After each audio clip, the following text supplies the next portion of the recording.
Have you ever, like, scrolled through your feed, seen someone's perfect vacation photo or maybe their big career news, and just instantly felt that little pang, that subtle feeling of being, I don't know, not quite enough, or maybe even feeling a bit behind? Yeah, definitely. Super common. If you have, you are so not alone. Today, we're doing a deep dive into something pretty much everyone deals with, comparison. Yeah. Our mission here is to figure out why we do it, how it actually impacts us, and, probably most importantly, find some real ways to get that energy back onto your own path, your unique journey. Exactly. And we're not just scratching the surface here. We're going to dig into the psychology behind it, share some insights that might surprise you, and give you actual strategies, things you can use to get back your peace, your progress. Okay. Get ready to maybe rethink how you look at success, yours, and everyone else's too. Okay, so let's start right at the beginning then. Why is it so easy, almost irresistible sometimes, to fall into that comparison trap? What's really driving it? Well, psychologically speaking, it's pretty deeply wired in us. Think about social comparison theory. Leon Festinger back in the 50s. Right.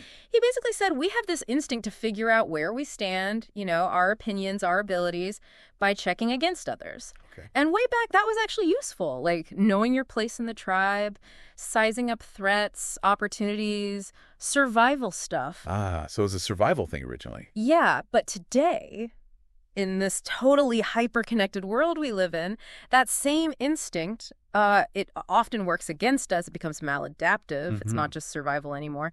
Now it's trying to make sense of this flood of social information. That makes a ton of sense.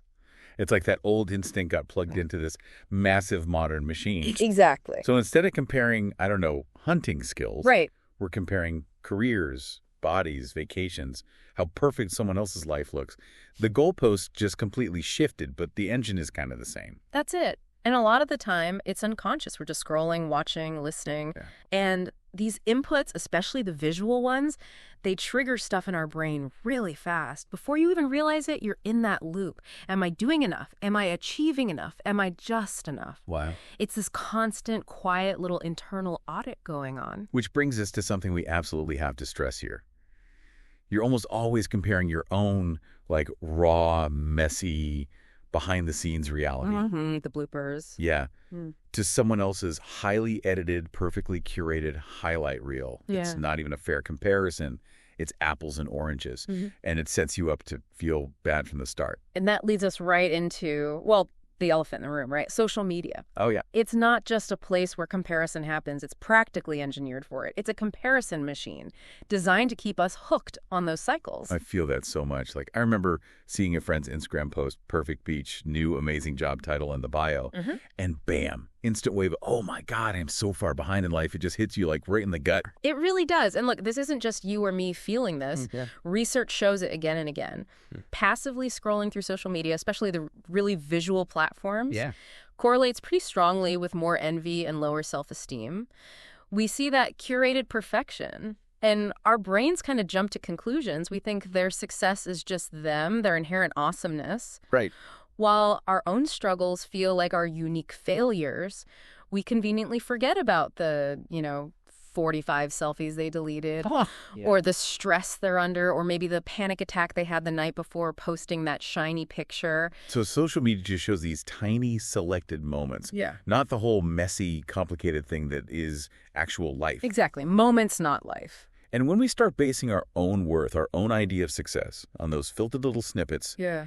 it just fundamentally messes with our confidence. It's like trying to find your way with a broken compass. So let me just say this directly to you listening.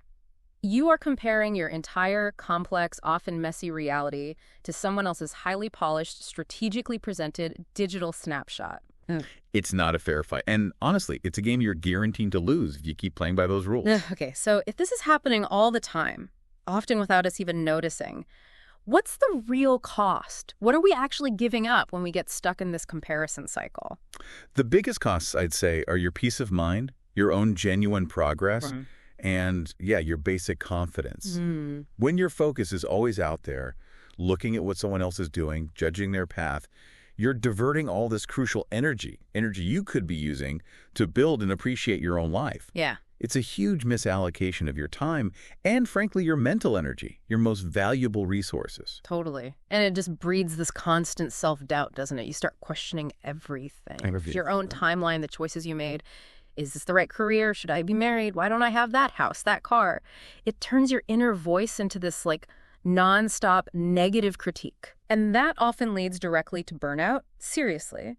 You end up chasing this version of success that isn't even yours. It doesn't align with your actual values or your energy or what truly makes you happy. It's like being on that, what's it called? The hedonic treadmill. Yeah. You chase something external, you get it, and for a second maybe it feels good, but then you immediately look around, see someone else with something better, and the goalpost just moves again. You're chasing something that's never actually going to fill you up because it wasn't yours to begin with. And we can't forget about resentment, too. That sneaky feeling where someone else's win, their success, somehow feels like it takes away from you, like it's your failure, which is just completely wrong. Their win doesn't mean you lose. There's enough success out there for everyone. It's not a zero-sum game. Exactly. And what's really helpful here, I think, is to remember we're all running totally different races. Different tracks, different starting points, different finish lines. Heck, maybe some people aren't even running towards a finish line in the same way. There isn't one single competition we're all in. That's a good way to put it. But still, that feeling of being behind in life, it's so common, isn't it? That nagging sense you're lagging. It really is. But if you feel that way, behind, I want you to stop and ask yourself, behind whom? Seriously. According to Who's Clock, society's vague expectations. That influencer on TikTok, maybe that person you went to school with 10 years ago who just updated their LinkedIn. Right. It forces you to question whose standards you've accidentally adopted, maybe without even realizing it. That really is the core of it, because everyone's journey is just so fundamentally unique. Totally. Think about it. Some people find their calling at 19, others figure it out at 49. Some marry young, some stay single, some find love later. It's all valid. All valid. There's no universal schedule stamped on your life. Your path is unfolding exactly the way it needs to for you. Yeah, I had this experience myself, actually. A really close friend landed her absolute dream job, like her calling straight out of uni. She was 23. Wow. At 23, I was still waiting tables, totally lost, questioning every single decision I'd ever made. In there. And even at 30, I was still kind of finding my feet while she was, soaring professionally. But guess what? What? We both eventually made it, just on wildly different timelines and in really different ways. Her journey didn't cancel out mine or make mine wrong. That's such a great example. Sometimes what feels like a detour or like you're going slower, that actually leads you to the place you were meant to be, the most authentic destination for you. Exactly. It's not always about the straightest path. Okay, so we've dug into the why and the what happens. Big question time. Yeah. What can we actually do about this? How do we manage comparison? Let's pivot to, practical strategies, things people can use. Yes, let's get practical. How do we transform this? Well, one thing that really helped me was consciously shifting comparison into inspiration. Okay, how does that work? So instead of seeing someone's success and thinking, why not me? Why don't I have that? I started trying to ask, okay, what can I learn here?